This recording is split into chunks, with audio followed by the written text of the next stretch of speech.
Queridos irmãos, queridas irmãs em Cristo e também nossos amados amigos que nos acompanham, sejam todos bem-vindos para mais uma transmissão do Instituto Vida para Todos, desta vez no auditório da igreja em São Paulo. E nós chegamos à mensagem de número 28, que tem por título O Rei Cura a Paralisia. E a leitura da Bíblia é Mateus 9, de 1 a 38. Mas hoje, como sempre, eu reforço que é o dia do Senhor, é dia de nós fazermos as nossas ofertas, honrando o nosso Senhor com aquilo que nos deu de bens materiais. Lembre-se de suas ofertas para as missões no exterior. Também lembre-se das suas ofertas para EAV é minha, Estância é minha, e também para o IVPT, o Instituto Vida para Todos. Lembrando também das suas necessidades da obra regional e também da sua igreja, da sua localidade. Hoje eu estou especialmente feliz porque nós contamos com a presença de nossos queridos irmãos que nós denominávamos no passado, dos irmãos da região 8B. E ontem nós tivemos uma reunião maravilhosa e nós extinguimos a denominação região 8A, região 8B. A região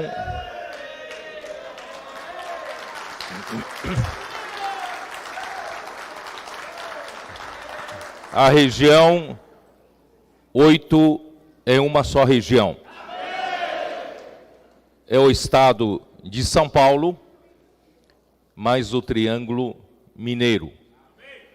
E nós já cuidávamos da região metropolitana, capital metropolitana de São Paulo, a região do Vale do Paraíba, Vale do Ribeira, e graças ao Senhor, hoje todo o estado de São Paulo, nós estamos numa comunhão, sem fronteiras, sem limites, e ontem o Senhor nos deu um início maravilhoso, e nós queremos acreditar que o Senhor vai avançar muito rápido, com a nossa unanimidade, com a nossa cumplicidade, o Senhor, Ele vai avançar como Ele precisa avançar nessa era final, era do Apocalipse, para trazer o Senhor de volta.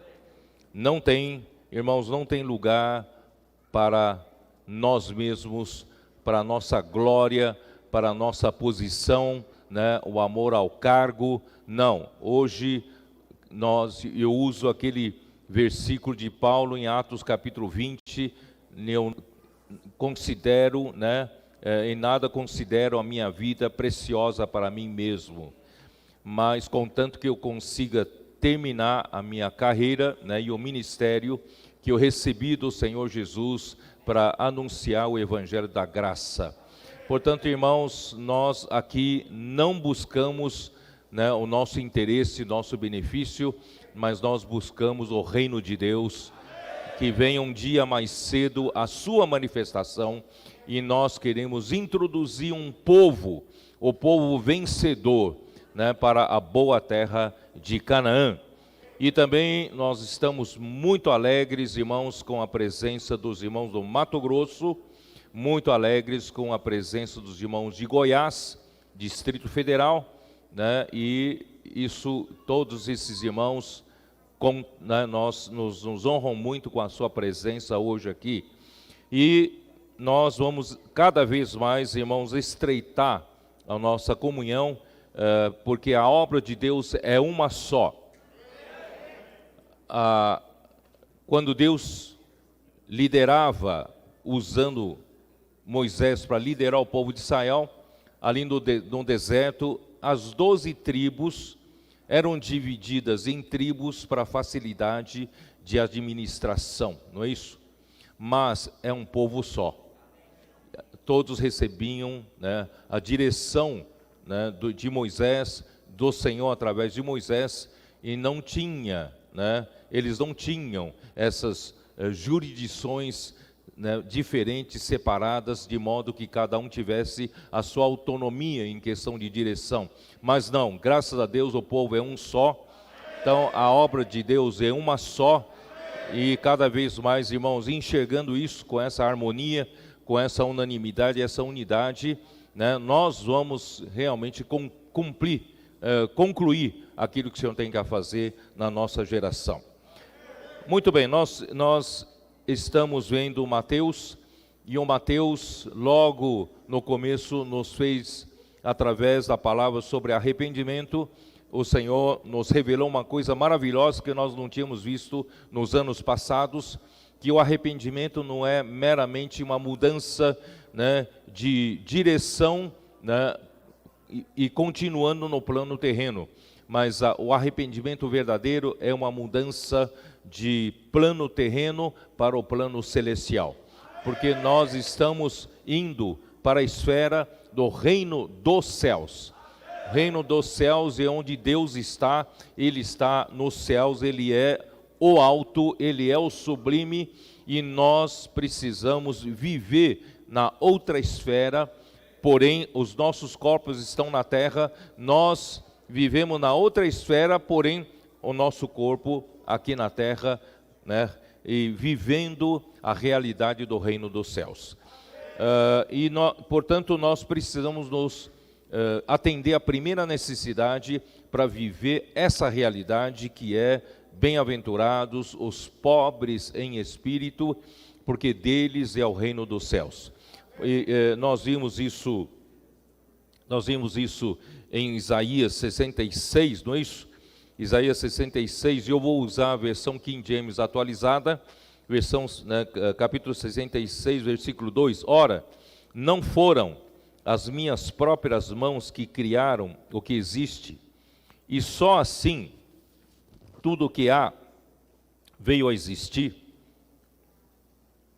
Indaga Yahvé, o Senhor, darei, pois, minha atenção e estima a este, ao humilde e arrependido de espírito, que dedica seu amor reverente à minha palavra.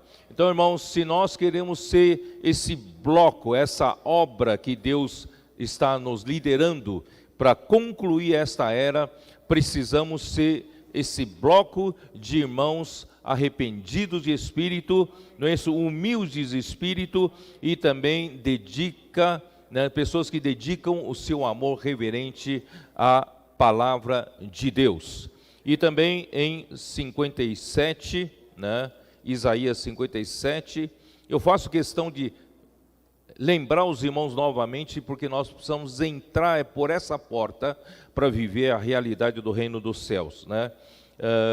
Então o versículo 15 diz assim: porquanto assim afirma o alto e sublime, estou lendo na versão King James atualizada, aquele que vive para sempre e cujo nome é santíssimo, habito no lugar mais majestoso e santo do universo, contudo estou presente com o contrito e humilde de espírito. Portanto, irmãos, se a gente não tiver essa condição, Deus não está, né, conosco. A igreja precisa, para viver a realidade do reino dos céus, precisa ter essa condição, né, o contrito e o humilde de espírito, a fim de proporcionar um novo ânimo ao quebrantado de coração e um novo alento ao coração arrependido.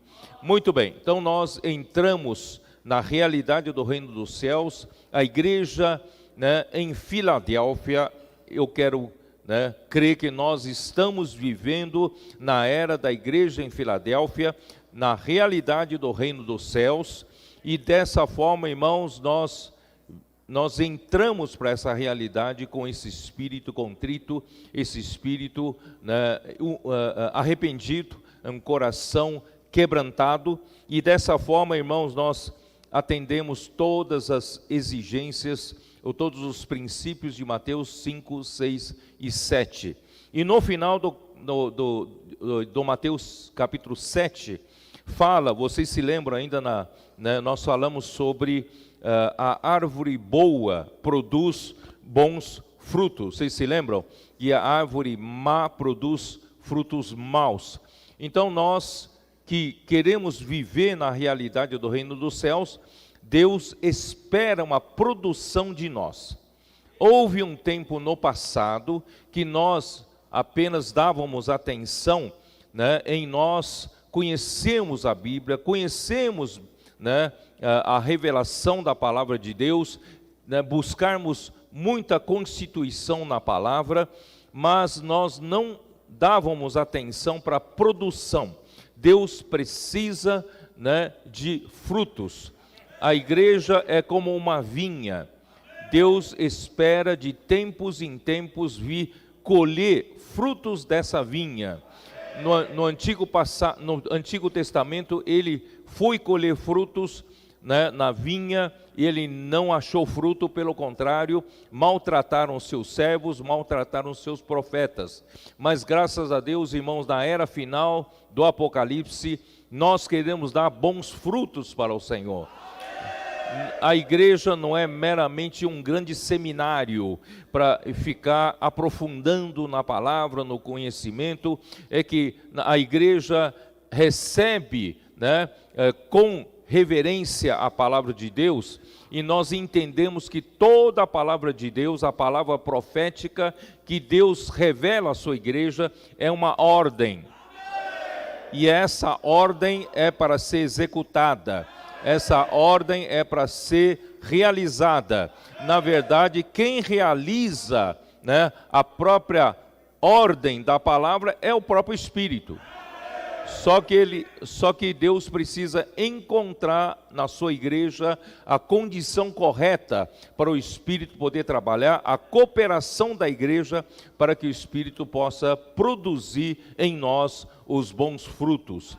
Então, graças ao Senhor, irmãos, por aí que aí entra no capítulo 8, que nós falamos na semana passada. Então começa, o rei desce do monte.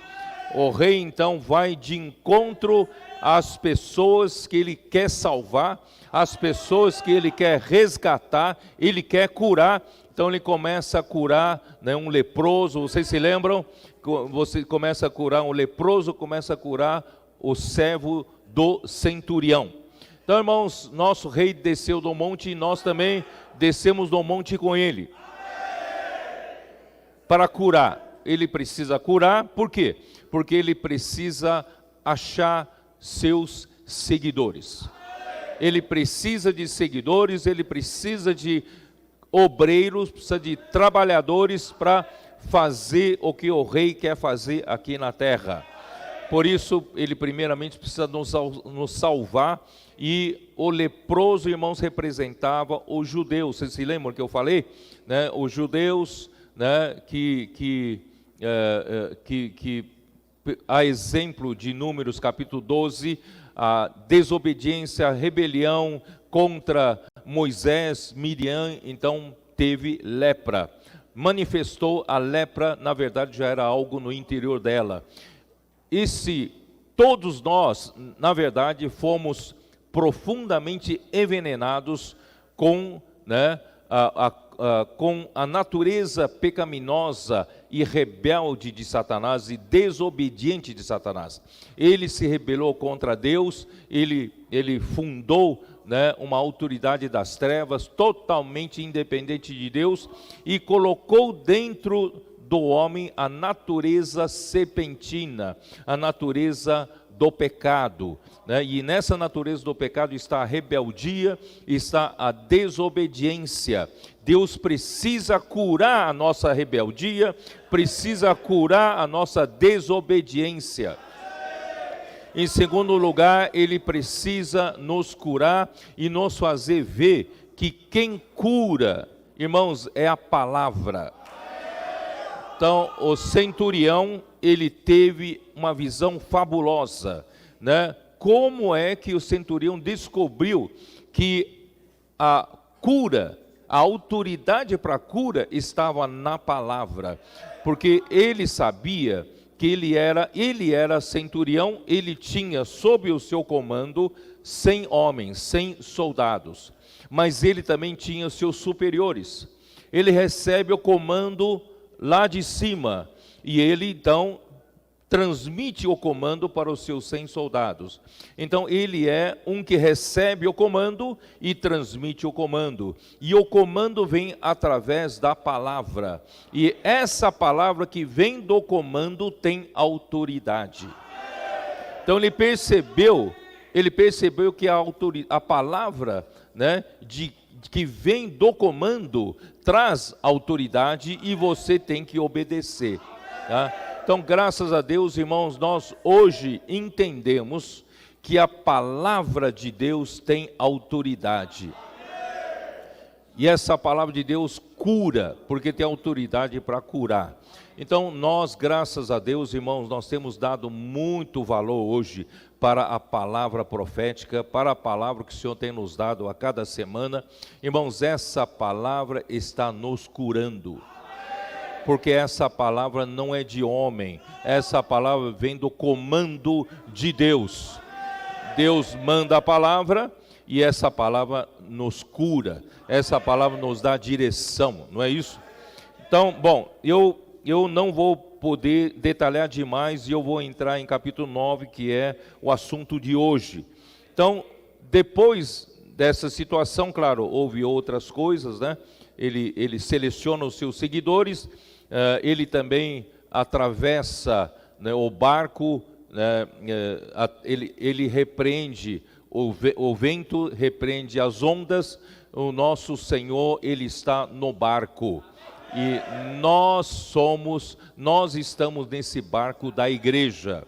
A igreja está no mundo, mas a igreja não é do mundo, né? As águas do mundo não estão dentro da igreja. A igreja navega sobre as águas do mundo. Pelo contrário, nós salvamos as pessoas do mundo, né?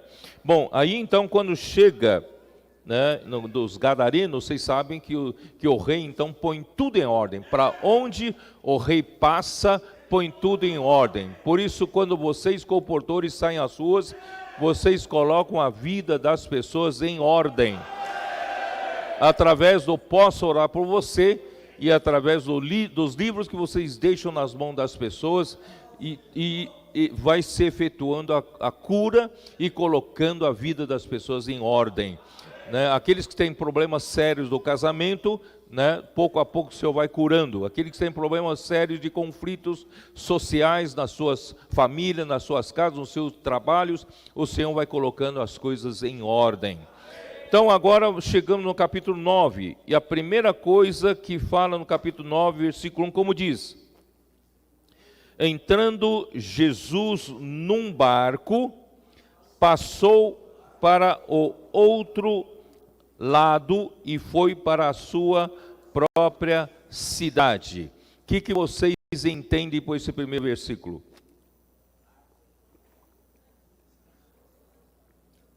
O Senhor entrou num barco. Esse barco é a igreja. Já dissemos. E ele passou para o outro lado. O que quer dizer isso? Para Jesus, para o rei do reino do céu se locomover, ele precisa da igreja. Por isso que Romanos 12 fala: apresentei os vossos corpos, isso por sacrifício vivo, santo e agradável a Deus, que é o vosso serviço, mais racional serviço. Então, irmãos, Deus hoje, para agir na terra, Ele precisa da sua igreja.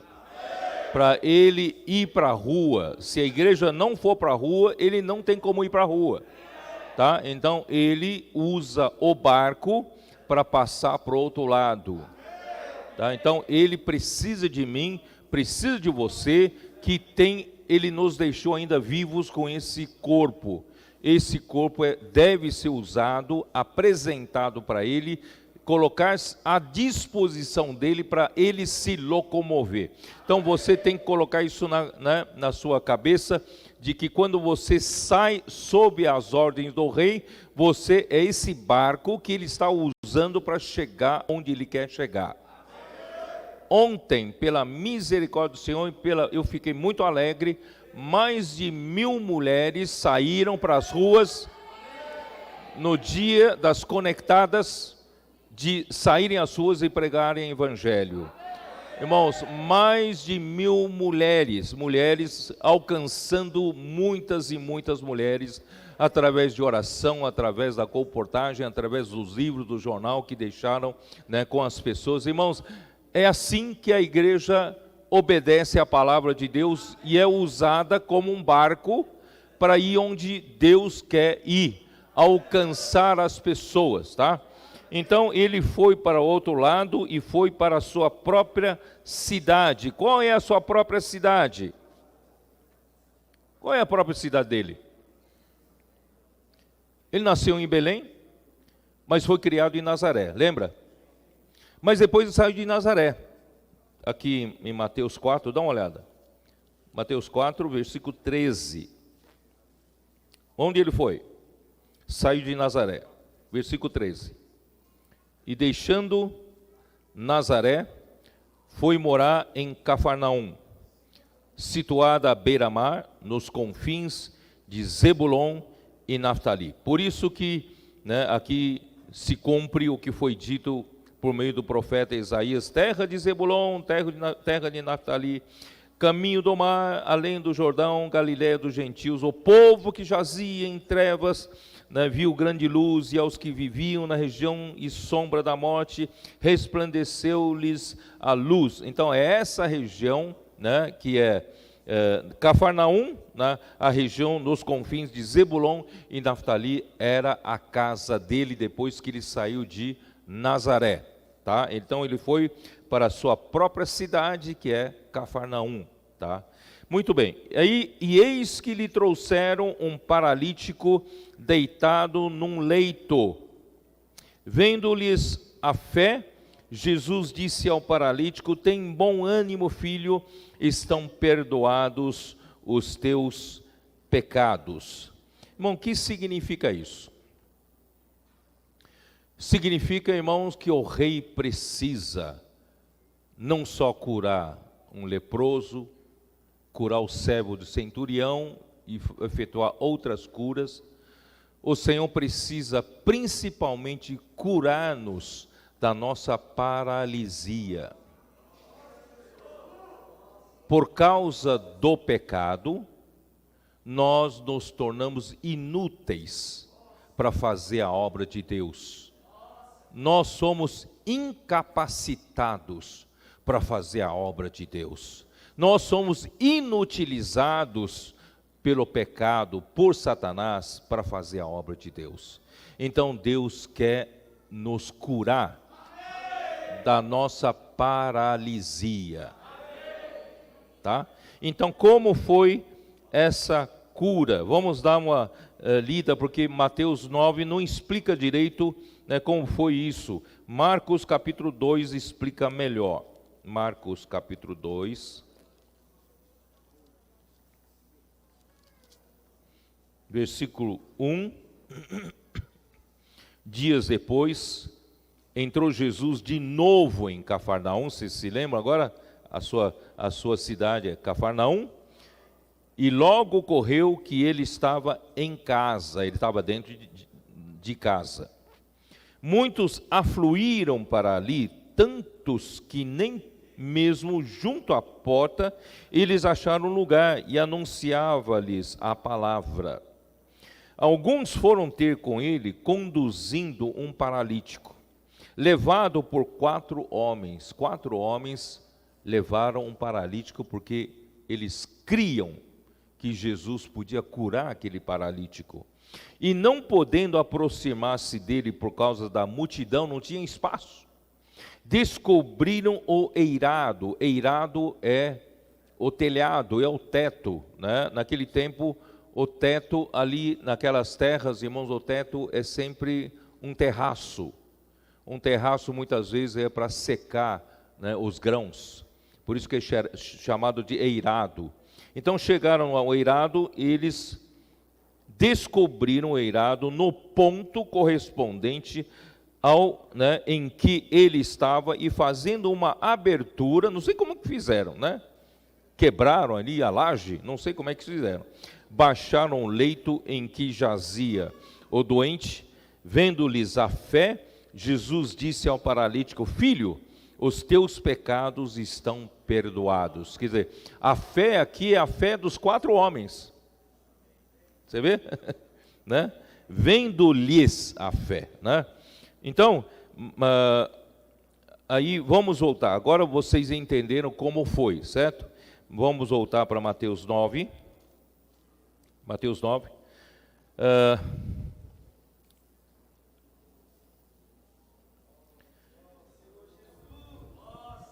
E eu quero explicar o seguinte para vocês, né? Jesus disse assim, vendo-lhes a fé, né? Tem bom ânimo, versículo 2, né? Tem bom ânimo, filho, estão perdoados os teus pecados. Ele não falou assim, agora está curada a tua paralisia. Ele perdoou os pecados do paralítico, que é a mesma coisa. Se Deus perdoar os nossos pecados, nós estaremos curados da nossa paralisia e nossa incapacidade de, né, fazer a vontade de Deus. Então, o pecado paralisa a humanidade de fazer a vontade de Deus. Romanos 3, vamos dar uma olhada em Romanos capítulo 3, versículo 9. Romanos 3. Por isso que nós precisamos sair também, pregar evangelho, curar também paralíticos lá fora, para trazer, né, essas pessoas curadas para fazer parte, né, do exército de Deus, dos seguidores de Jesus, né? Então, capítulo 3 de Romanos, versículo 9, que se conclui: temos nós qualquer vantagem? Não, de forma nenhuma, pois já temos demonstrado que todos, tanto judeus como gregos, estão debaixo do pecado. Essa paralisia pegou toda a humanidade, sejam judeus ou sejam gregos. Como está escrito, não há justo, nem um sequer. Olha, se não há justo, não há um que não seja paralítico. Não há quem entenda, não há quem busque a Deus. Se você não entende a Deus, você não busca a Deus, como você pode ser útil a Deus? Você está incapacitado, né? Não há, todos se extraviaram, a uma se fizeram inúteis. Nós fomos inutilizados pelo pecado. É ou não é verdade? Todos nós nos tornamos inúteis. Não há quem faça o bem, não há nem um sequer. Irmãos, não há um que não seja paralítico. Toda a humanidade, por causa do pecado, nós nos tornamos paralíticos. Ó Senhor Jesus, que o Senhor venha nos curar da nossa paralisia, né? O pecado, então, inutilizou o homem para Deus. Versículo 3 de Romanos, voltando para Mateus 9. Mateus 9, versículo 3. Mas alguns escribas diziam consigo: este blasfema. Jesus, porém, conhecendo-lhes o pensamento, disse: por que cogitais o mal no vosso coração? Pois qual é mais fácil, né, dizer: estão perdoados os teus pecados, ou dizer: levanta-te e anda? Ora, para que saibais que o Filho do Homem tem sobre a terra autoridade para perdoar pecados. Disse então ao paralítico: levanta-te, toma o teu leito e vai para a tua casa. E levantando-se, partiu para sua casa. Vendo isto, as multidões, possuídas de temor, glorificaram a Deus, que dera tal autoridade aos homens. Irmãos, os religiosos, por isso, irmão, eu quero chamar a atenção, quando Deus então chama um povo, o Senhor faz chamamento, mesmo no Novo Testamento ele chama as pessoas, né, como sua igreja, mas infelizmente o homem caído, facilmente ele cai numa velha religião.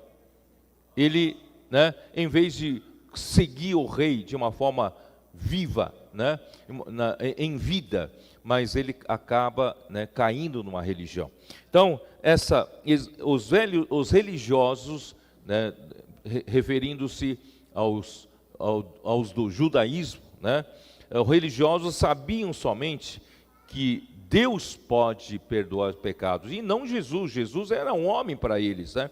Porém, a própria religião os cegou de que Jesus era Deus. Eles não perceberam que esse Jesus que estava, né, diante deles era o próprio Filho de Deus, que se tornou Filho do homem para salvar o homem, né? E que, portanto, ele tem como Deus e como Filho do homem autoridade para perdoar os pecados, com o objetivo, irmãos, de curar a paralisia, para que sejam úteis para a obra de Deus. Eu não sei se vocês entenderam o que eu quero dizer. Irmãos, nós não salvamos as pessoas por salvar as pessoas, para não ir para o inferno, vai para o céu. Irmãos, esse é o conceito geral, né, dos cristãos. Irmãos, nós não salvamos, não curamos as pessoas por curar. Nós queremos curar as pessoas para se tornar útil para Deus. Os irmãos entendem a diferença? Eu prego o evangelho, invoco o nome do Senhor, tá bom, então agora você tem um Senhor, tchau, tchau. Não, eu preciso fazer dessa pessoa uma pessoa útil para Deus. Trazer, né, curar essa pessoa curada da paralisia, que ele seja trazido para ser útil, né, no caminho de Deus, para fazer a vontade de Deus. Então, é sempre um conceito de produzir frutos. Não sei se os irmãos entendem o que eu quero dizer. É aquela mulher, né, virtuosa, que dá lucro por seu marido. Nós precisamos produzir lucro para o nosso Senhor. Não é fazer boa ação por fazer boas ações. Nós queremos curar os paralíticos, para que cada vez mais pessoas possam se tornarem úteis para fazer a vontade de Deus. Levanta-te, toma o teu leito e vai para a tua casa. Irmãos, um leito é um instrumento que usamos para andar no caminho de Deus, na nossa incapacidade de fazê-lo. Então, às vezes, a gente se apoia na nossa religião, a gente se apoia em nossa boa vontade de querer fazer boas ações, apoiamos na nossa própria, né, homem natural para querer, né, pregar evangelho, fazer coisas boas para Deus. Irmãos, muitas vezes isso é o nosso leito, são as nossas muletas. Mas, irmãos, Deus não quer, né, Deus quer que a gente largue esse leito. Ele quer nos curar de fato, Ele quer nos curar completamente. Então, pelo contrário, aquele leito que você usava para servir a Deus, na verdade mal conseguia servir a Deus, e agora você vai carregar o leito, tá? E você vai carregar o leito, vai levar o leito, deixar na sua casa, você não precisa usar mais, tá?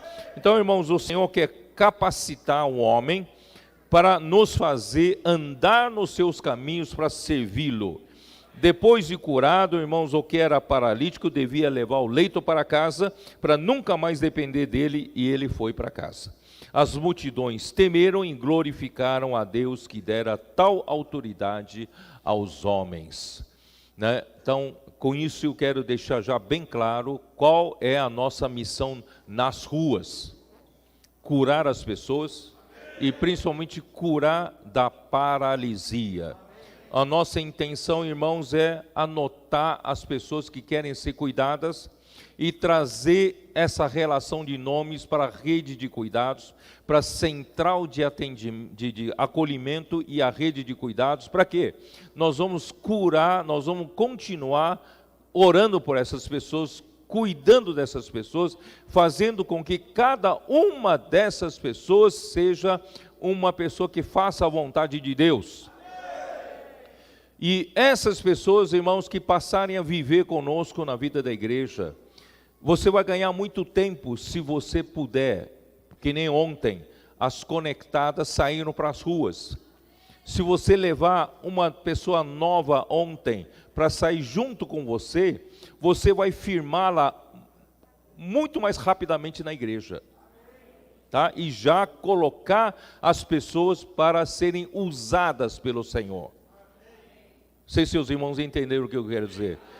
Vamos tornar as pessoas incapacitadas, pessoas inutilizadas pelo pecado, vamos curá-las, vamos trazê-las para serem úteis na casa do Senhor. Quanto mais cedo eles participarem, né, da pregação do Evangelho, do posso orar por você, da comportagem dinâmica, irmãos, eles vão ser mais úteis na mão do Senhor. Capítulo 9, versículo 9. Aqui é um só versículo, tá? Mas esse versículo tem muito significado. Partindo Jesus dali, viu um homem chamado Mateus, sentado na coletoria, disse-lhe, segue-me. Ele se levantou e o seguiu. Irmãos, aqui está no mesmo contexto. Mateus era um cobrador de impostos, coletor de impostos, um publicano. Um publicano, já explicamos no passado, era considerado pelos judeus como na mesma categoria de pecadores.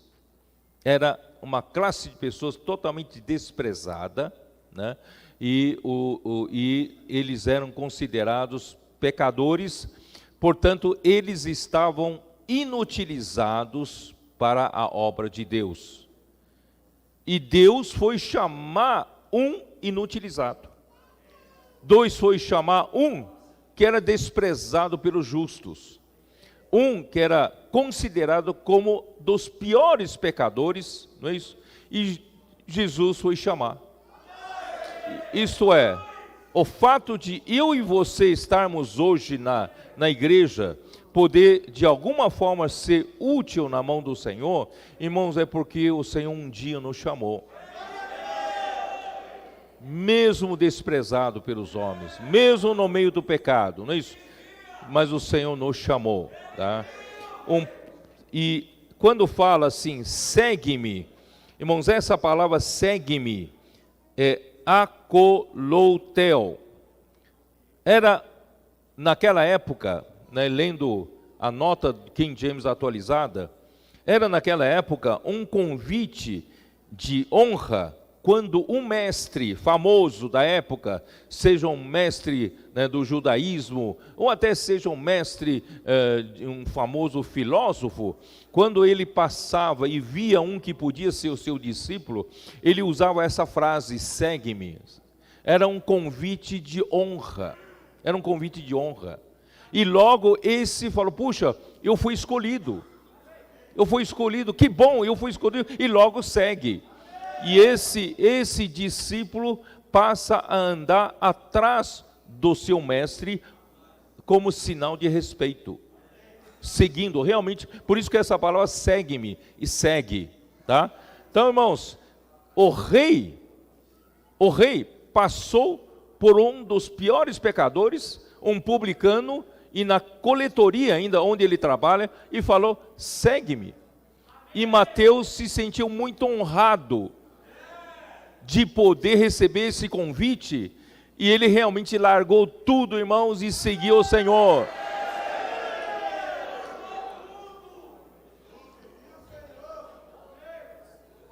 Nós seguimos o nosso mestre, também por sinal de respeito.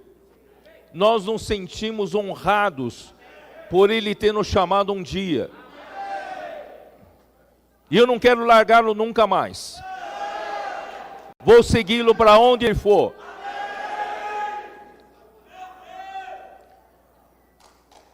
O autor do livro, Mateus ou Levi, estava sentado na coletoria. Vamos só conferir com Lucas capítulo 5. Lucas capítulo 5, versículos 27 e 28. Lembre-se que o contexto aqui, irmãos, é nos curar da paralisia, para poder sermos úteis na mão do Senhor. Passadas estas coisas, saindo, viu um publicano chamado Levi, assentado na coletoria, e disse-lhe: segue-me. Ele se levantou e, deixando tudo, o seguiu. Vale a pena, irmãos, largar tudo e seguir ao Senhor. Nós somos esses irmãos que um dia recebemos um chamamento.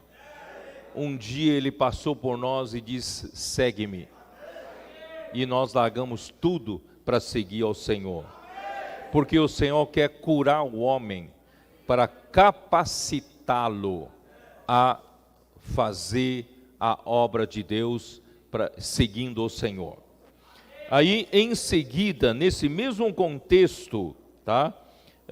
Vamos ler Lucas capítulo 5. Ele oferece, o próprio Mateus ou Levi oferece um banquete, porque o Lucas capítulo 5 deixa claro, Mateus não deixa claro quem convidou, né? O banquete era na casa de quem? Então, Lucas capítulo 5, versículo 29. Então lhe ofereceu Levi um grande banquete em sua casa, e numerosos publicanos e outros estavam com eles à mesa. Cuidado com o português, tá? Não fala assim, vem sentar na mesa. Sentar na mesa é sentar em cima da mesa, tá? Você tem como vem sentar à mesa, tá? Sentar à mesa é sentar na cadeira junto à mesa, tá? Muita gente fala errado. Senta aqui na mesa, né?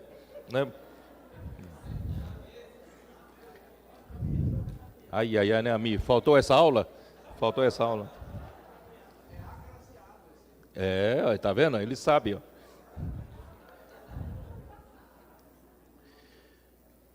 Irmãos, na casa de Levi só tinha publicanos. Os fariseus e seus escribas murmuravam contra os discípulos de Jesus, perguntando: por que comeis e bebeis com os publicanos e pecadores? Respondeu-lhe Jesus: os sãos não precisam de médicos, e sim os doentes. Não vim chamar justos, e sim pecadores ao arrependimento. Irmãos, graças a Deus que ele chamou Mateus. Se não tivesse chamado Mateus, irmãos, nós não teríamos o livro de Mateus. Nós não teríamos a revelação sobre o reino dos céus. E ele foi pegar um dos piores pecadores, e chamou um dos piores pecadores, e se tornou útil, e escreveu o livro de Mateus. Está trazendo tanta revelação para nós hoje. Por isso, irmãos, não despreze a nenhum que Deus chama. Deus pode tornar o pior pecador uma pessoa muito útil na obra do Senhor. Confere com você mesmo, né? Confere com você mesmo, né? Então, vamos voltar para Mateus 9. Mateus 9, versículo 10.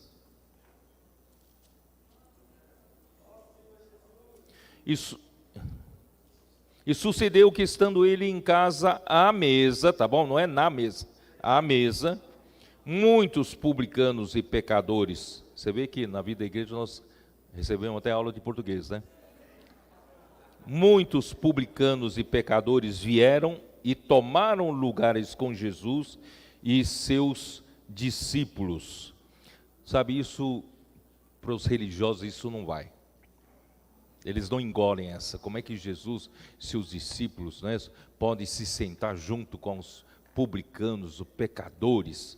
Irmãos, ora, vendo isto, os fariseus perguntavam aos discípulos: por que come o vosso mestre com os publicanos e pecadores? Mas Jesus, ouvindo isto, né, e disse: os sãos não precisam de médicos, e sim os doentes. Ide, porém, e aprendei o que significa: misericórdia quero e não holocaustos, porque não vim chamar justos, e sim pecadores. Aqui acrescenta ao arrependimento. Para mim são os pecadores que ele quer curar da paralisia, para serem úteis nas mãos do Senhor. É isso que o Senhor está fazendo, irmãos. Ó Senhor Jesus. Por isso os judeus, eles se achavam tão justos, que eram arrogantes, e eles não foram curados. Por isso, irmãos, se você não tem um coração quebrantado, não tiver um espírito humilde e arrependido, você não vai receber cura. Aquele arrependido vai receber cura, e você não vai receber cura. Você, com toda a sua religião, com todo seu conhecimento, você não vai fazer a obra de Deus. E aquele que era um pecador curado vai fazer a obra de Deus. Por isso, irmãos, vamos tomar cuidado com isso. Vamos realmente nos humilhar diante do Senhor, não é isso? Que o Senhor nos dê um espírito quebrantado, né? Um coração quebrantado, um coração arrependido. E Romanos, Lucas capítulo 18, mostra essa condição de quem não é curado. Lucas 18, versículo 9. Propôs também esta parábola a alguns que confiavam em si mesmos.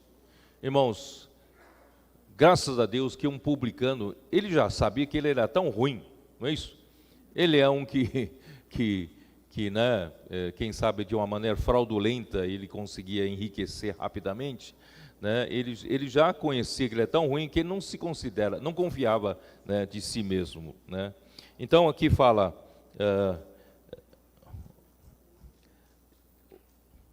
os que confiavam em si mesmos por se considerarem justos e desprezavam os outros. Irmão, todo aquele que se considera justo, confia em si mesmo, despreza os outros. Você pode ver isso.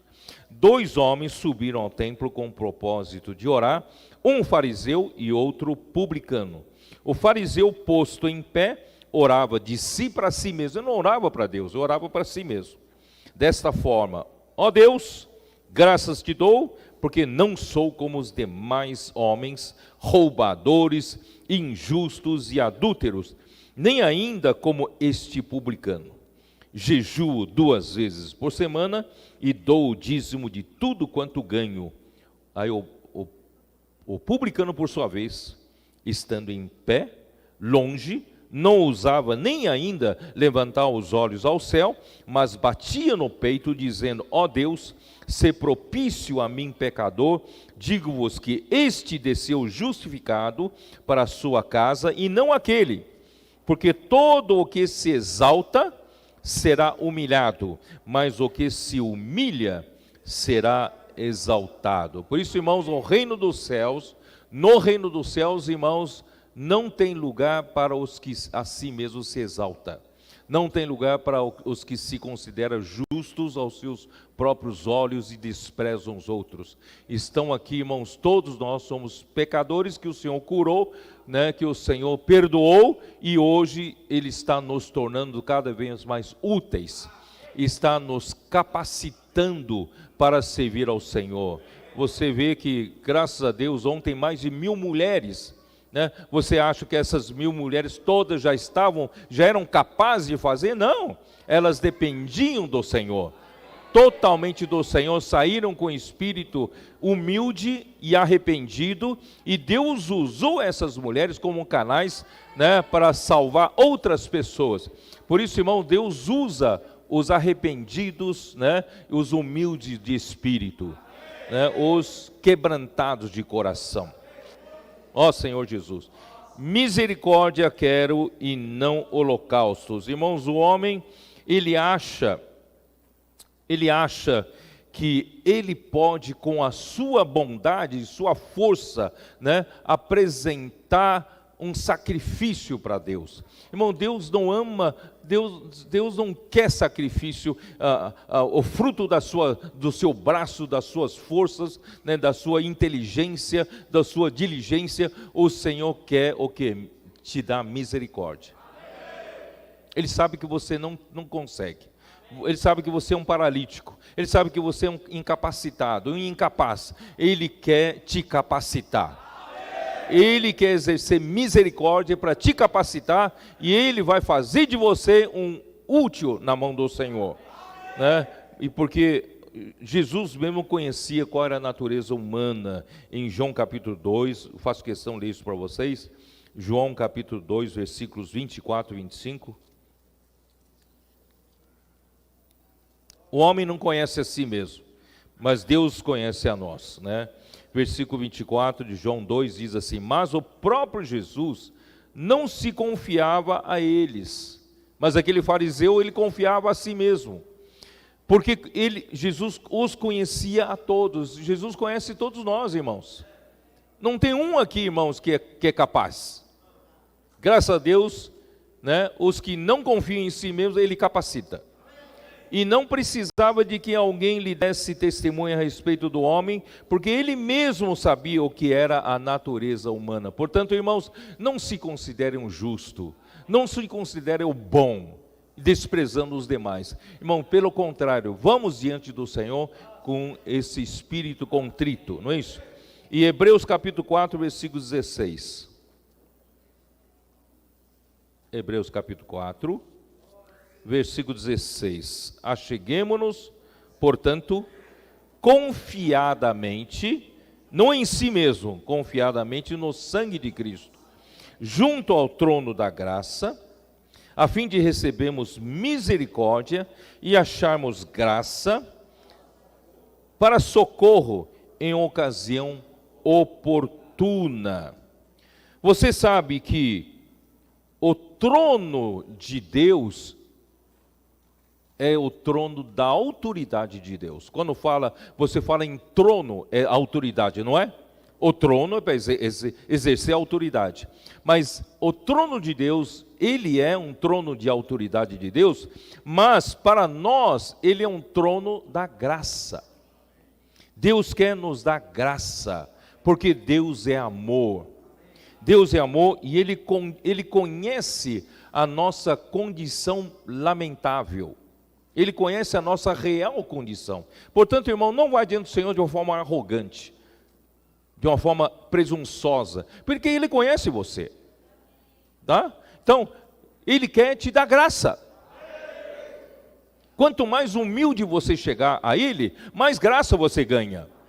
Só que às vezes a sua condição é tão lamentável, que nem a graça de Deus alcança você. Aí Deus precisa usar misericórdia. Vocês estão me entendendo? Então a misericórdia alcança o mais vil pecador, onde a graça não alcança. Então, graças a Deus, Deus quer misericórdia, nos buscar lá embaixo do fundo do poço, para trazer para Ele nos suprir com a sua graça. É o trono da graça. E aí o homem é conectado à graça de Deus. Mas o homem presunçoso acha que pode agradar a Deus com o seu sacrifício. Senhor, está vendo? Eu vivi vida inteira servindo ao Senhor. Olha quanto tempo eu fui, né, servindo ao Senhor. Irmãos, não vale nada isso diante do Senhor. O Senhor prefere que você tenha um coração de dizer: Senhor, eu sou mais vil pecador. Eu não tenho capacidade nenhuma de te servir, mas eu venho, né, diante de ti para buscar misericórdia. Eu não sei, né, os irmãos, as irmãs hoje estão praticando, posso orar por você? Senhor, mas eu não tenho coragem, né, nem de fazer isso. Senhor, eu venho buscar a tua misericórdia. E você vai ver que você será alcançado, né? Ó Senhor Jesus.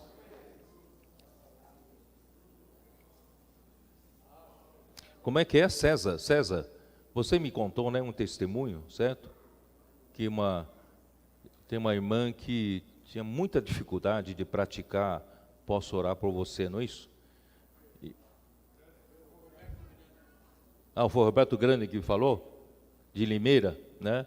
Uma irmã que tinha muita dificuldade, não tinha coragem, extremamente tímida, não é isso?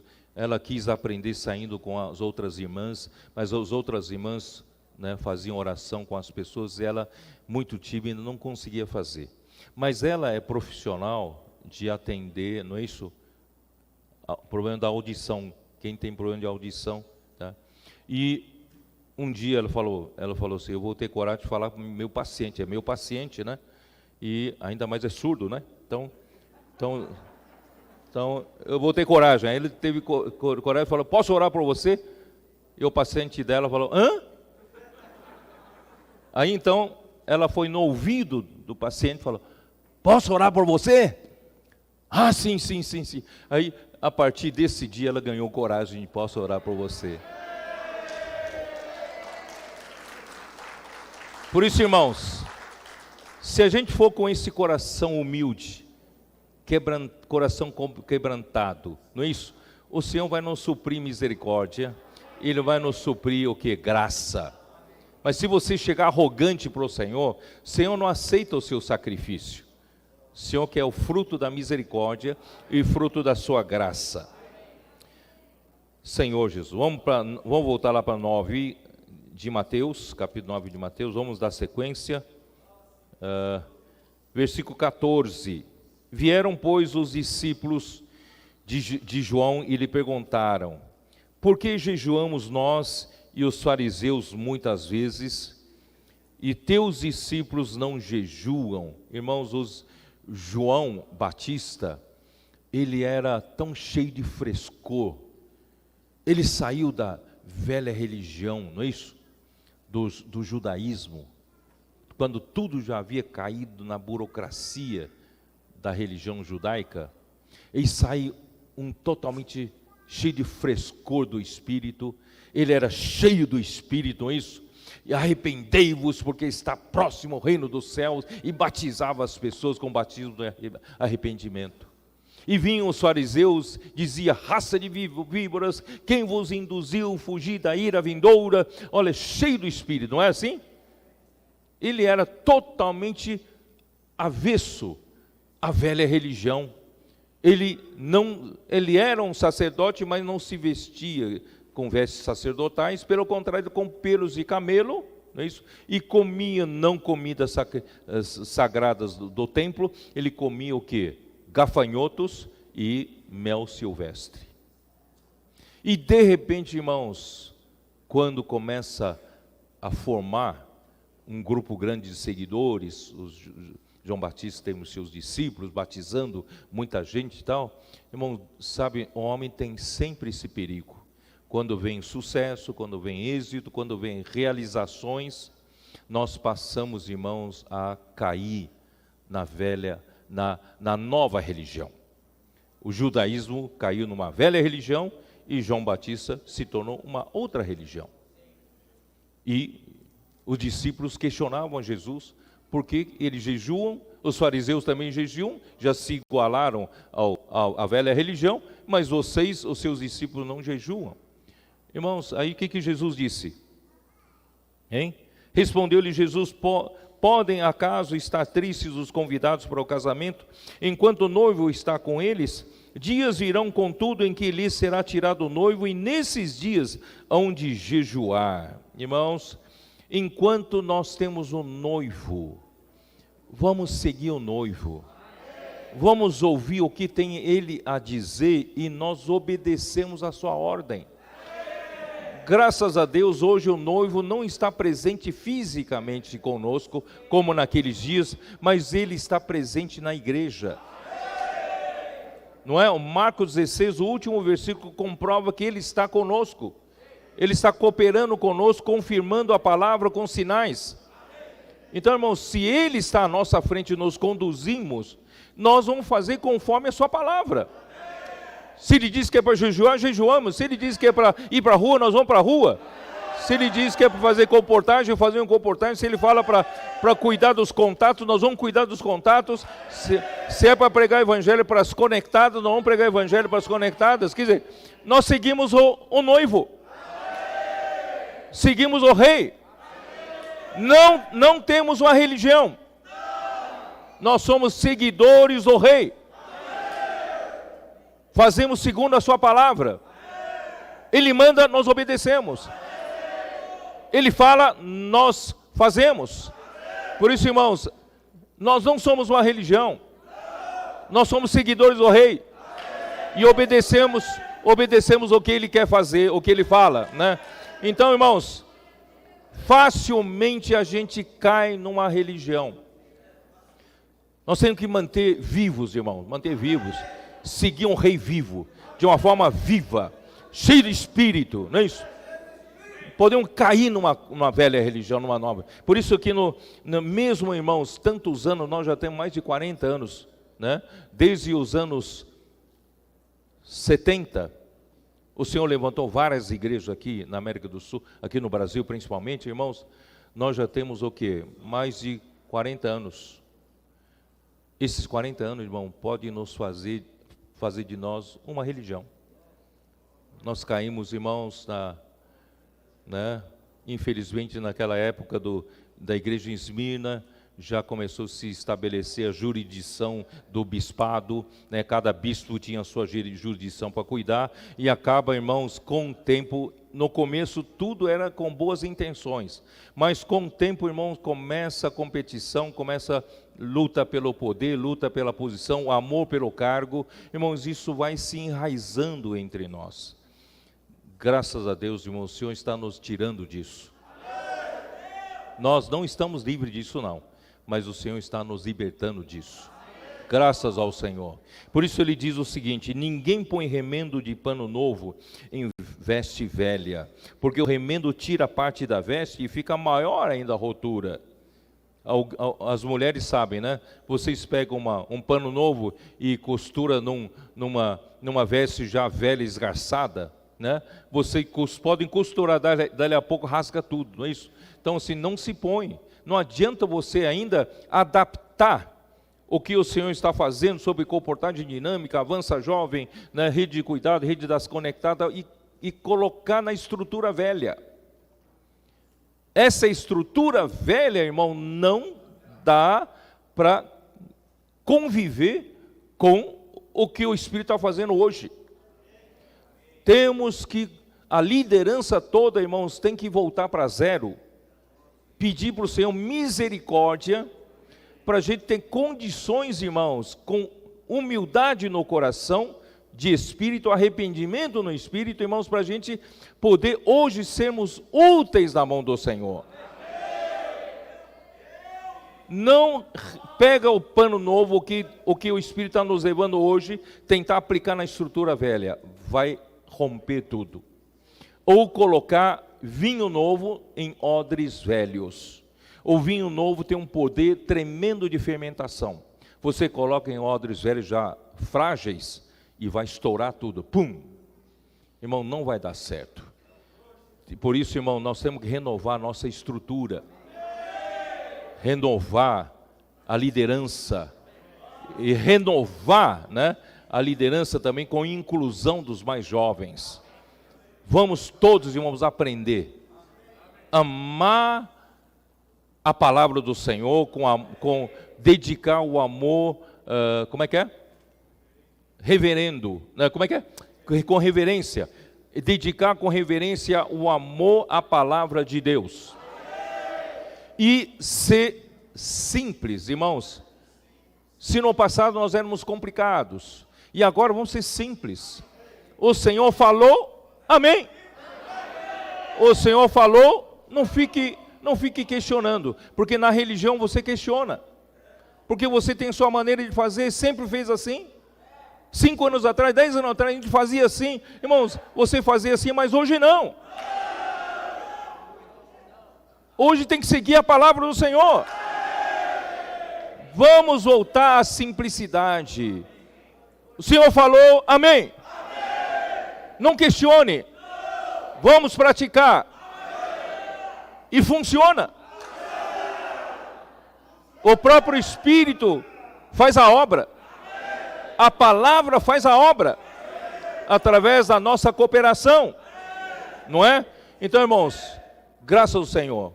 Eu acredito, irmãos, a reunião de ontem com toda a região 8. Irmão, nós vamos avançar muito. De todas as regiões do Brasil, o estado de São Paulo é uma região mais próspera. Mais próspera em quê? Em recursos humanos, mais próspera em recursos financeiros.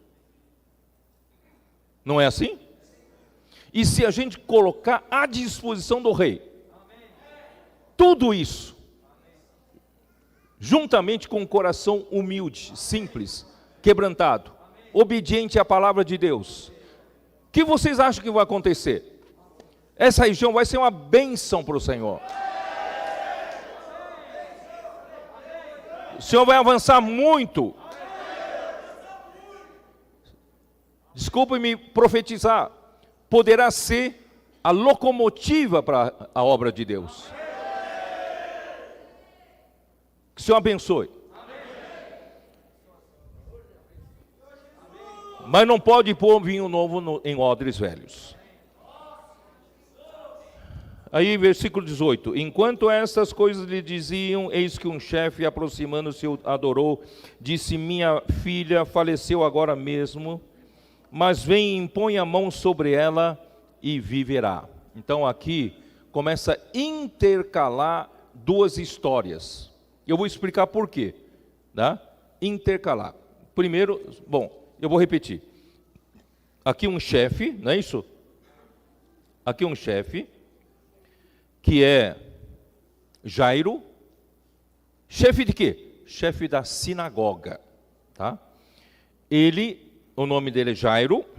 Ele pediu para que o Senhor fosse, né, a casa dele, porque a filha dele faleceu, para que o rei imponha a mão e faça reviver a filha, tá? Aí, então, o rei vai em direção à casa dele. Só que no meio do caminho, versículo 19, e Jesus, levantando-se, o seguia e também os seus discípulos. E eis que uma mulher que durante 12 anos vinha padecendo de uma hemorragia, veio por trás dele e lhe tocou na orla da veste. Porque dizia consigo mesma: se eu apenas lhe tocar a veste, ficarei curada. E Jesus, voltando-se e vendo-a, disse: tem bom ânimo, filha, a tua fé te salvou. E desde aquele instante a mulher ficou sã. Aí volta para a história do chefe da sinagoga, versículo 23. Tendo Jesus chegado à casa do chefe, e vendo os tocadores de flauta, e o povo em alvoroço, tocadores de flautas eram contratados para lamentação, né, do morto, né, ali, tá? Como é que era? Velório, né? Ó Senhor Jesus. Então, retirai-vos, porque não está morta a menina, mas dorme, e riam-se dele. Mas afastado o povo, entrou Jesus, tomou a menina pela mão, e ela se levantou, e a fama desse acontecimento correu por toda aquela terra. Bom, irmãos, Senhor Jesus, Lucas capítulo 8, dá uma olhada, Lucas capítulo 8, versículo 40. Ao regressar Jesus, a multidão o recebeu com alegria, porque todos estavam esperando. Eis que veio um homem chamado Jairo, que era chefe da sinagoga, e prostrando-se aos pés de Jesus, e lhe suplicou que chegasse até a sua casa, pois tinha uma filha única de uns 12 anos que estava à morte. Irmão, presta bem atenção, essa menina tinha 12 anos, tá? E aí em seguida relata de uma mulher que tinha hemorragia, também com 12 anos. Versículo 43. Certa mulher que havia 12 anos vinha sofrendo de uma hemorragia e a quem ninguém tinha podido curar. Aí quando chega no versículo 49, falava ele ainda quando veio umas pessoas da casa do chefe da sinagoga, dizendo: tua filha já está morta, não incomodes mais o mestre. Mas Jesus, ouvindo isto, lhe disse: não temas, crê somente e ela será salva. Tá? Então, irmãos, eu só quero deixar vocês, tentar explicar rapidamente esse caso, porque eu tenho que avançar, né? Aqui, a filha de Jairo tinha 12 anos, e a mulher que sofreu hemorragia tinha 12 anos. Irmãos, a mulher aqui representa os gentios, e a filha de Jairo representa os judeus. Quando os judeus, né, quando a filha de Jairo, não é isso?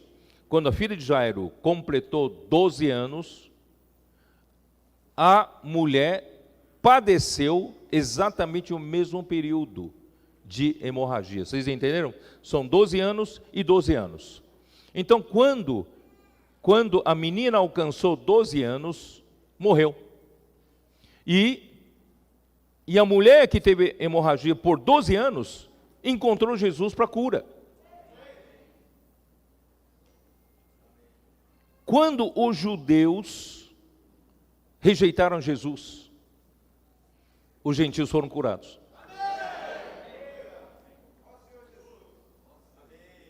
Depois que os gentios são curados, quando chega no final, a filha de Jairo também será curada. Mas isso lá no fim dessa era. Vocês estão entendendo? Nós hoje somos essa mulher que tem hemorragia, teve hemorragia e nós somos curados. Né? Então, irmãos, o que é ter hemorragia? O Antigo Testamento, vocês sabem que no Antigo Testamento Deus mostrava que a vida, né, a vida de um ser está no seu sangue. Vocês se lembram disso, né? Então, isso, dá uma olhada, vamos olhar. Levíticos 17. Levíticos 17.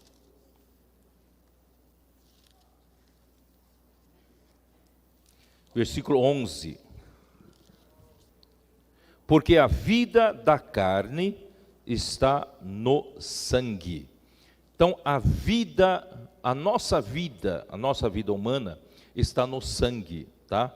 Então, hemorragia significa a incapacidade do homem, né, de reter a vida. Irmãos, nós como gentios, passa ano, entra ano, nós não conseguimos segurar a vida, tá indo embora, tá ou não está indo embora? Quando você comemora um aniversário, alguém já disse, na verdade, você comemora um ano mais próximo da morte, porque você não conseguiu segurar a vida nem por um ano. Um ano passou, você não conseguiu segurar a vida. Mas, irmãos, graças a Deus, irmãos, com 12 anos perdendo a vida, nós encontramos Jesus. E Jesus nos deu a vida eterna. Aquele que é nascido do Espírito, é Espírito. Então nós nascemos, então a salvação, mais uma vez, a salvação dos gentios é pela fé. Irmãos, nós não temos nada que ver com as promessas que Deus deu para os judeus, né?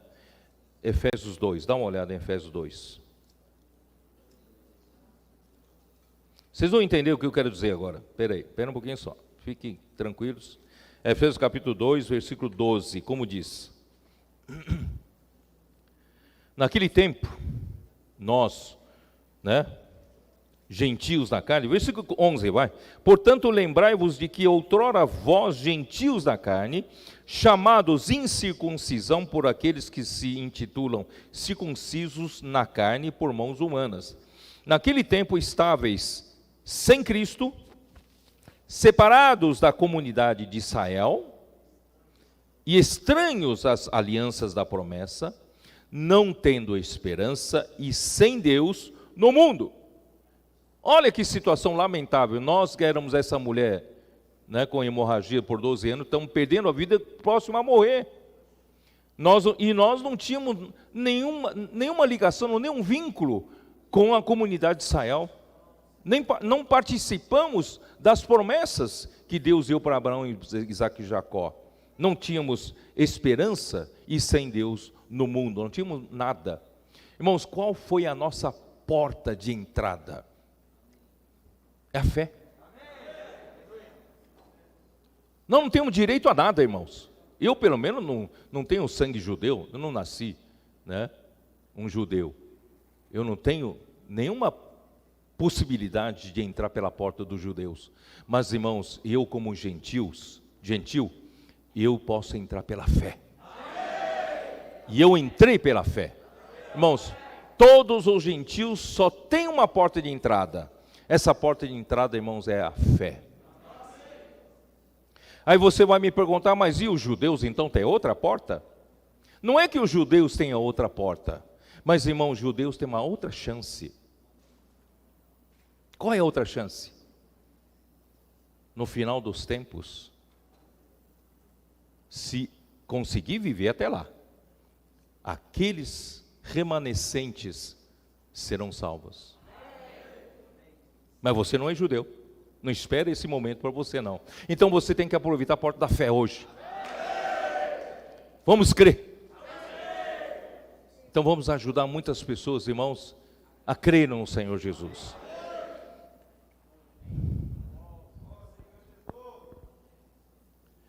Porque Romanos 11, para vocês não dizerem que eu estou inventando, tá? Romanos 11, versículo 15, que diz aqui: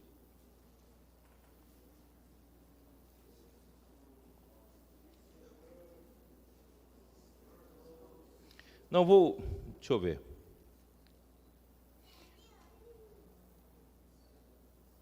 Eu vou direto, não tenho muito tempo, tá? Versículo 25. Porque não quero, irmãos, que ignoreis este mistério, para que não sejais presumidos em vós mesmos que veio endurecimento em parte a Israel, para que haja entrado a plenitude dos gentios. Quer dizer, veio endurecimento, com 12 anos de idade, a filha de Jairo morreu.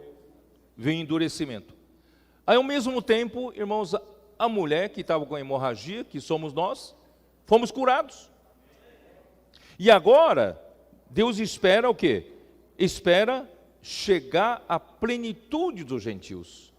Nós estamos nesse período, irmão, completando a plenitude dos gentios. Vamos pregar o evangelho? Quando encerrar a plenitude dos gentios, acabou também a chance dos gentios.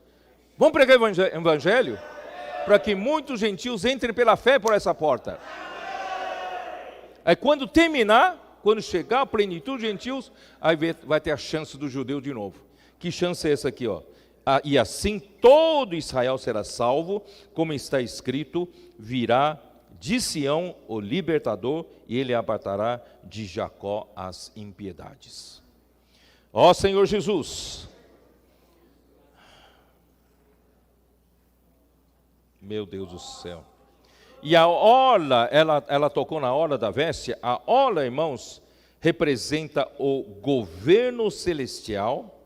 Orla da veste representa o governo celestial por meio de sua palavra, que o homem deve cumprir, obedecer e seguir, e não continuar seguindo os desejos do coração do homem, nem os desejos dos olhos. Eu gostei muito desse versículo. Vamos ler. Números 15. Números 15. 38.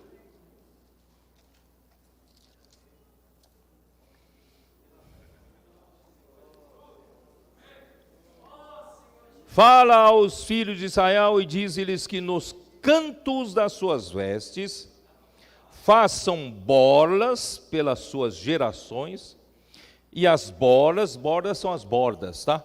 E as borlas em cada canto presas por um cordão azul. e as bolas estarão ali para que, vendo-as, vos lembreis de todos os mandamentos do Senhor e os cumprir. Vocês estão entendendo? Nós, os gentios, fomos salvos tocando na orla da veste. E a orla da veste, irmãos, são os mandamentos do Senhor para cumprirmos. É a palavra do Senhor. Nós somos salvos pela palavra. E essa palavra é para ser cumprida. E para nós pararmos de seguir como vivíamos antes, que vazava a vida, ou pelos desejos do vosso coração, nem o dos vossos olhos, após os quais andais adulterando. Irmãos, por que a vida vazava? Porque nós andamos sempre segundo os desejos do nosso coração. Andam na vaidade dos seus próprios pensamentos. Esses são os gentios. Mas graças a Deus, irmãos, um dia nós tocamos na orla da veste do Senhor. Um dia nós recebemos uma palavra. E essa palavra que nós recebemos, irmãos, nós recebemos para cumprir. Nós recebemos para obedecer, nós recebemos para executar. Essa é a nossa bênção. Porque a orla da veste representa o governo de Deus. É onde Deus manda.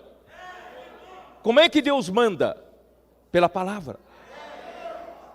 Deus fala, você recebe, obedece, e assim que o governo de Deus é feito, executado. Tá? Ó Senhor Jesus. Bom, e mais ainda, ó Senhor Jesus, não somente fomos salvos pela fé, para um benefício pessoal, mas é para a obediência por fé. Por isso, irmãos, a hora da veste, para a gente obedecer por fé. Isso está em Romanos capítulo 1, versículo 5. Romanos 1, 5.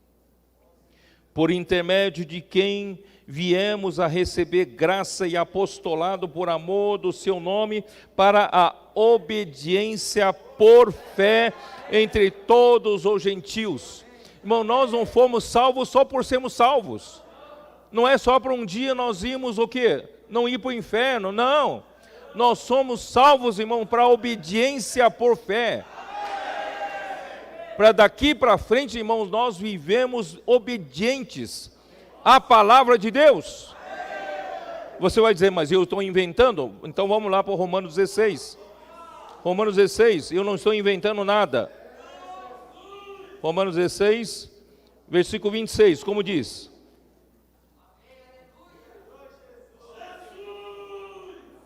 E que agora se tornou manifesto e foi dado a conhecer por meio das escrituras proféticas. Escrituras proféticas, irmãos, é o conjunto da palavra profética, tá?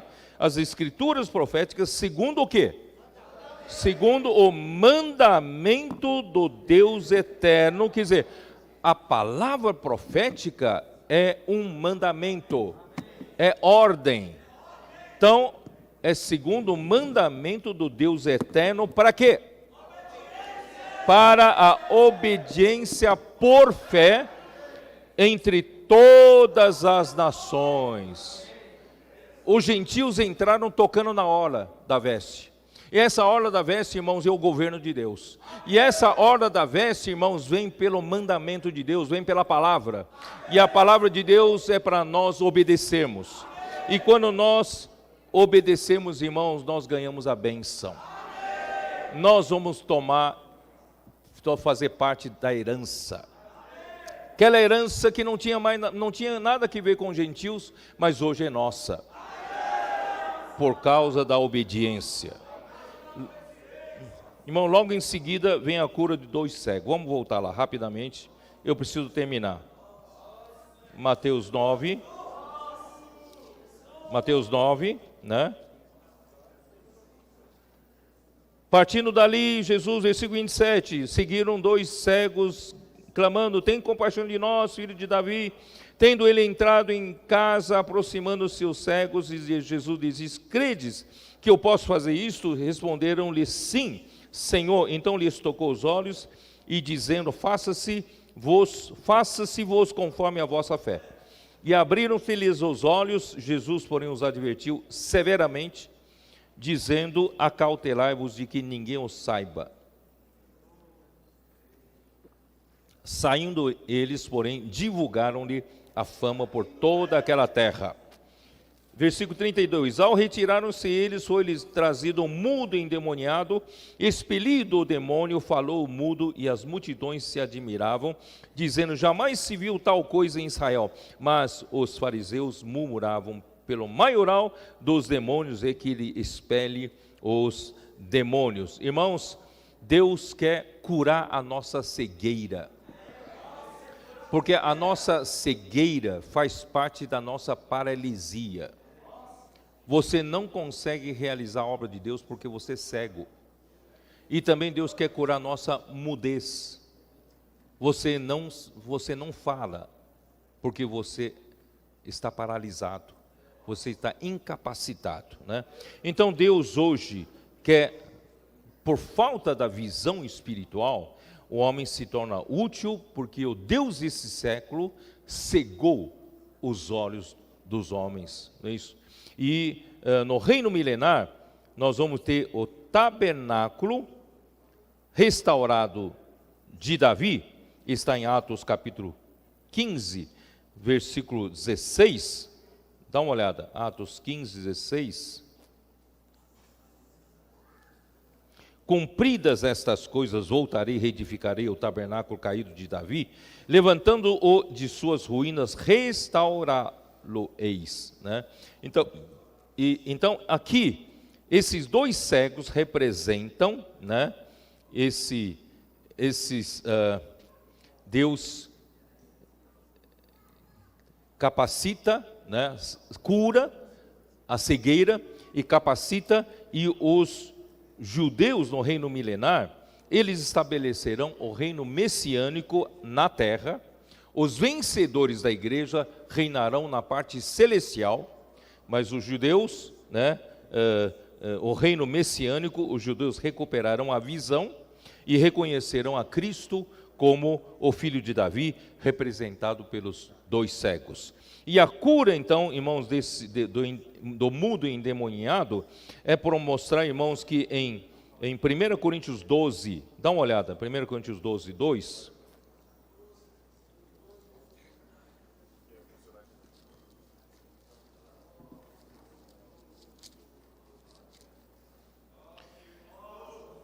Versículo 1 diz assim, a respeito dos dons espirituais, não quero, irmãos, que sejais ignorantes. Sabeis que outrora, quando éreis gentios, deixáveis conduzir-vos aos ídolos mudos, segundo éreis guiados. Irmãos, nós deixávamos ser conduzidos aos ídolos mudos. Então nós, irmãos, nos tornamos todos mudos. Não conseguimos falar nada de Deus, nem da palavra de Deus, né? Mas graças a Deus, irmãos, hoje nós podemos, por isso vos faço compreender que ninguém que fala pelo Espírito de Deus afirma anátema Jesus. Por outro lado, ninguém pode dizer Senhor Jesus, senão pelo Espírito Santo. Então, hoje, nós somos curados da nossa mudez. Graças ao Senhor, a primeira palavra que um mudo que foi curado fala é Senhor Jesus. Nós invocamos o nome do Senhor, porque nós somos curados da nossa mudez. Senhor Jesus. E nós vamos às ruas para curar os mudos. Você ora com as pessoas e ajuda a pessoa a ser curado da mudez. Ajuda ele a invocar o nome do Senhor. Ó Senhor Jesus. Nós hoje somos cheios do Espírito, como diz Efésios 5, versículos 8 a 20, né? Nós, pelo contrário, enchei-vos do Espírito, né? falando entre vós com salmos e cânticos espirituais. Então nós hoje estamos cheios do Espírito, nós hoje louvamos, cantamos, nós perdemos a nossa mudez. Hoje nós podemos falar pelo Senhor. Hoje, irmão, fomos curados dessa paralisia de não conseguir falar, e hoje nós pregamos o Evangelho nas ruas. Posso orar por você? Irmãos, a primeira vez que eu fui curado da mudez e orar pelas pessoas nessa nova fase, irmãos, eu aprendi a deixar escapar a frase. Eu falei, puxa vida, não consigo fazer como os comportores fazem, não consigo fazer como os irmãos e irmãs estão fazendo, eu não tenho coragem. Aí eu falei, eu vou deixar escapar a palavra. Se eu deixar escapar, não tem mais jeito, não é isso? Aí, né? Aí eu chamo uma pessoa, eu posso orar por você? Né? Eu deixei escapar, aí não tem mais jeito. Ele falou, pode. Aí não tem mais jeito. Aí eu fui curado também, irmãos, da mudez. Posso orar por você, né? Então vamos às ruas e orar pelas pessoas e pregar o Evangelho. Mas os fariseus não queriam ser curados. Blasfemaram dizendo que o Senhor curava, né? O Senhor expulsava demônio pelo maioral, né, dos demônios, que é o Belzebu. Irmãos, é horrível isso, não vou nem falar. Vamos terminar de uma forma positiva no final de Mateus 9. Vamos lá. O melhor ficou para trás aqui, ó. Mas eu não tenho muito tempo para falar sobre isso. Mas vocês já sabem, né? Versículo 35. E percorria Jesus todas as cidades e povoados, ensinando nas sinagogas, pregando o evangelho do reino e curando toda sorte de doenças e enfermidades. Vendo eles as multidões, compadeceu-se delas, porque estavam aflitas, exaustas como ovelhas que não têm pastor. Isso aqui podia fazer uma mensagem, só falar nisso. Então eu tenho poucos minutos para falar sobre, eu quero ressaltar só alguns pontos. Primeiro, irmão, Jesus não ficou no monte. Ele desceu do monte. Ele não só desceu do monte e alugou uma casa, ficou entre quatro paredes, não. Ele foi para, aqui diz que ele foi para todas as cidades e todos os povoados. Então, irmãos, Jesus, o Rei do Reino dos Céus, tem esse desespero pelos homens, esse desespero pela situação das pessoas hoje na terra, irmãos. Todas as pessoas, sem exceção, estão exaustas, estão aflitas, todas estão como ovelhas sem pastor. Irmãos, é só você só não vê quem não quer. Irmão, você sai nas ruas, você vê que todas as pessoas estão desesperadas, e o rei está desesperado. Então ele vai para onde as pessoas estão.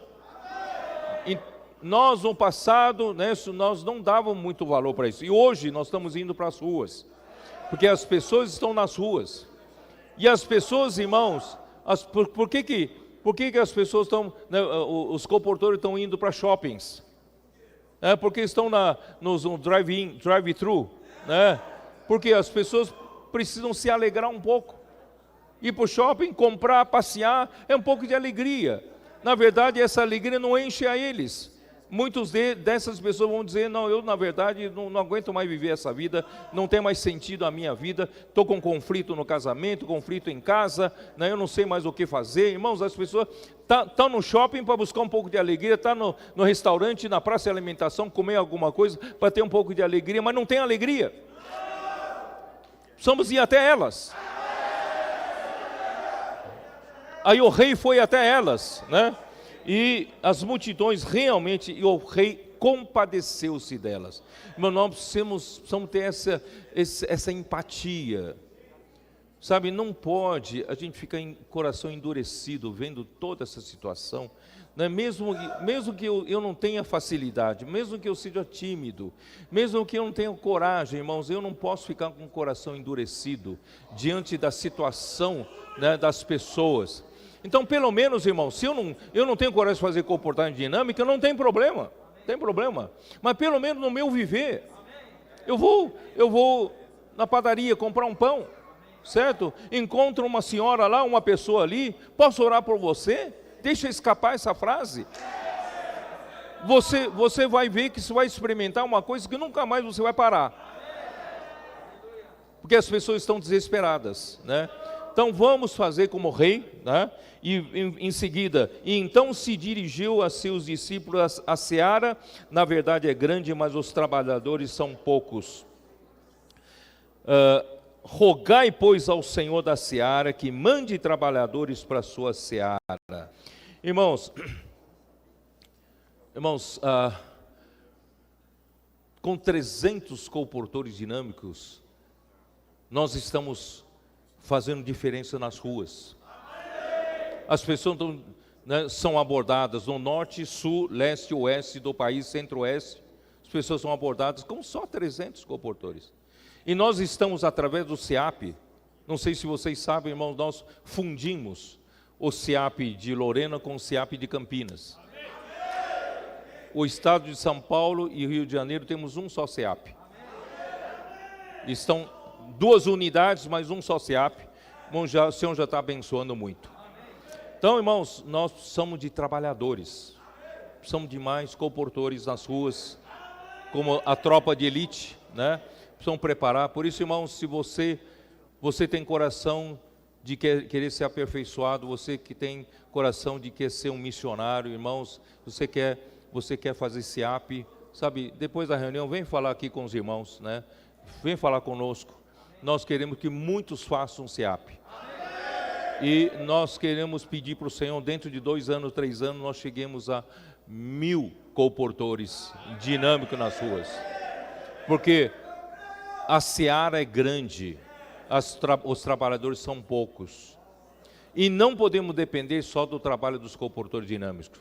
Nós temos também os jovens. Graças a Deus, o Avança Jovem, temos jovens que estão nas ruas, adolescentes, irmão, que graça.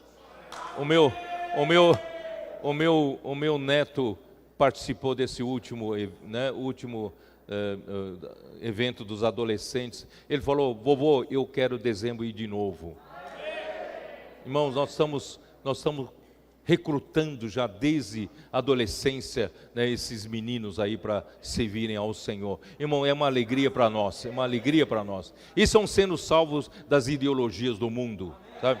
E, irmãos, nós precisamos ter mais pessoas sendo aperfeiçoadas. E também, irmãos, as mulheres conectadas estão fazendo esse trabalho, né, faz parte dos trabalhadores para a seara, que é grande. E também, irmãos, nós temos a rede de cuidados, a central de acolhimentos. Não sei se vocês sabem que o novo alimento diário, que já está à disposição de vocês, já chegou, já vem com um código QR, já vem com um código QR. Posso orar por você. E esse QR Code, nós vamos espalhar por tudo quanto é canto. Nós vamos colocar em adesivo nos nossos carros, nós vamos levar para as lojas que nós conhecemos, para colocar nos balcões, nas vitrines. Sabe por quê? Qualquer pessoa com celular, apontar para aquele QR Code, vai aparecer um pequeno questionário. Você quer receber oração, preencha esse questionário. Irmão, nós vamos multiplicar em muitas vezes como colher esses frutos. Não sei se os irmãos estão enxergando. Não só nós fisicamente vamos às pessoas, as pessoas vão vir até nós, pedindo oração, né? E não só isso, irmãos, os irmãos e irmãs no dia a dia, irmão, você não é colportor dinâmico, não tem problema, mas no dia a dia, num contato pessoal, ore com a pessoa, né? Leve sempre um jornal com você, leve um livro com você e anote o contato. Fala para a pessoa: nós temos uma rede de cuidado que pode continuar orando por você e cuidar de você. Você quer? Geralmente a pessoa fala: eu quero. Anote. E você mesmo pode cuidar dela, né? Cuida dessa pessoa. Portanto, irmãos, eu vou terminar porque tem muita coisa, eu não consegui terminar, mas, irmãos, eu quero só terminar o seguinte. Quando chegou em João 21, vocês se lembram? Pedro foi se preocupar com o sustento, foi pescar e 6 discípulos seguiram após ele. Só que eles, com toda a habilidade de pescador, durante a noite toda, não pegaram nada, perderam tempo. Aí Jesus apareceu. Põe a rede do lado direito do barco. Eles puseram lá e não conseguiram levantar, tão pesada que estava a rede. Havia quantos grandes peixes, amigo? Você sabe disso? Nem sabia, né? Você não faltou essa aula também? 153 grandes peixes. Não consigo nem puxar, quer dizer, se o Senhor quer, deixa o Senhor cuidar do seu sustento. Quando o Senhor vem, você vai ter 153 grandes peixes, você nem vai conseguir gastar. Aí o Senhor perguntou: tu me amas mais do que esses outros, Pedro? Pedro falou: sim, tu sabe que eu te amo. Então vai apacentar meus cordeiros. Irmão, vamos sair às ruas, cuidar das multidões, cuidar dessas pessoas que estão necessitadas. Irmãos, o nosso sustento Deus vai cuidar. Ele vai nos suprir com a abundância. Vou terminar aqui. 12:7 que está marcado ali, irmãos. Vamos terminar. O Senhor abençoe todos. Faz da sua igreja uma igreja produtiva. Vamos produzir. Vamos sair da paralisia. Vamos sair da inutilidade, da incapacidade. Se você ainda não consegue fazer, peça misericórdia. Senhor, tenha misericórdia de mim. E o Senhor vai ter misericórdia de você. Ele vai te dar graça. Você também vai poder ser útil, né, na pregação do Evangelho, em fazer a vontade de Deus. Deus abençoe a todos. Amém.